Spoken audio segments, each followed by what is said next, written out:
নমস্কাৰ, মোৰ নাম Shri Hiranya Madhav Saikia. R&R IAS Academy মই ফাউণ্ডাৰ কাম ডাইৰেক্টৰ। আপোনালোকে যদি IAS, IPS বা ACS, APS বিষয়া হোৱাৰ সপোন দেখিছে, তেনেহ'লে আপোনালোকে শুদ্ধ জেগাত আহিছে। R&R IAS Academy এটা সম্পূৰ্ণ অনলাইন প্লেটফৰ্ম, যাৰ থ্ৰু আপোনালোকে এই পৰীক্ষাৰ ক্ষেত্ৰখনৰ গোটেই স্পেক্ট্ৰাম অফ কোৰ্চেছ পাব।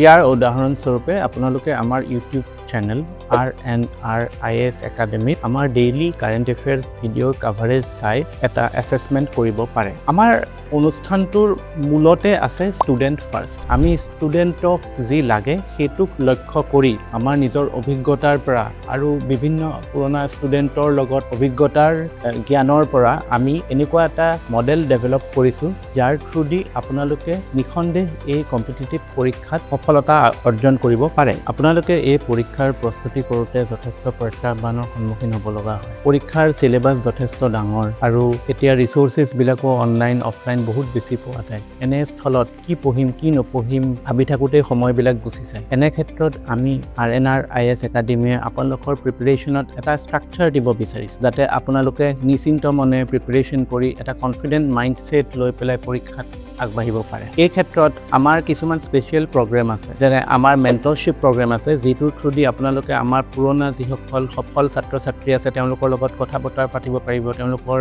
যিখিনি প্ৰিপেৰেশ্যনৰ সময়ত অসুবিধা পাইছিল সেইবিলাকৰ বিষয়ে জানিব পাৰিব। তাৰ উপৰিও আমাৰ ছিনিয়ৰ চাকৰি কৰি থকা IAS, IPS বা ACS, APS বিষয়াৰ লগতো আমি আপোনালোকক সংযোগ কৰাই দিম, যাতে একচুৱেল ক্ষেত্ৰখন কেনেকুৱা হয় চাকৰি সেই বিষয়েও আপোনালোকে আভাস পাব। সেনেকুৱা মেণ্টৰশ্বিপ ক্লাছ, মাষ্টাৰ ক্লাছ মাজে মাজে আমাৰ তাত কণ্ডাক্ট কৰা হ'ব, যাৰ উদাহৰণ আপোনালোকে ইউটিউবত এতিয়াও চাব পাৰে। আমাৰ অনুষ্ঠানৰ আন এটা বৈশিষ্ট্য হৈছে আমি অসমীয়া ভাষাত গুৰুত্ব দিম। আমাৰ বুজোৱাটো মেজৰলি অসমীয়া ভাষাতে থাকিব, যদিও আমাৰ নোটছখিনি আপোনালোকে ইংলিছত পাব। চ' প্ৰপৰ্চনেটলি ক'বলৈ গ'লে এৰাউণ্ড 80-90% বুজোৱাৰ ভাষাৰ মাধ্যম অসমীয়াই হ'ব। ইয়াৰ উপৰিও আমি এটা মডিউলাৰ কোৰ্চেছ ডেভেলপ কৰিছোঁ। উদাহৰণস্বৰূপে যদি কোনোবা ছাত্ৰ ছাত্ৰীৰ এথিক্সত প্ৰব্লেম আছে, কাৰোবাৰ হিষ্ট্ৰীত প্ৰব্লেম আছে, কাৰোবাৰ পলিটিকেল ছায়েন্সত বা কনষ্টিটিউশ্যনত প্ৰব্লেম আছে, সেনেকুৱা মডিউলাৰ পাৰ্চনেলাইজড কোৰ্চেছো আমি ডিজাইন কৰিম, যাতে যদি কোনোবাই গোটেই কোৰ্চটো ল'ব ইচ্ছা নাথাকে, যদি পাৰ্টিকুলাৰ কোনোবা এটা টপিকত, পাৰ্টিকুলাৰ কোনোবা এটা এৰিয়াত তেওঁৰ দুৰ্বলতা থাকে, তেনেকুৱা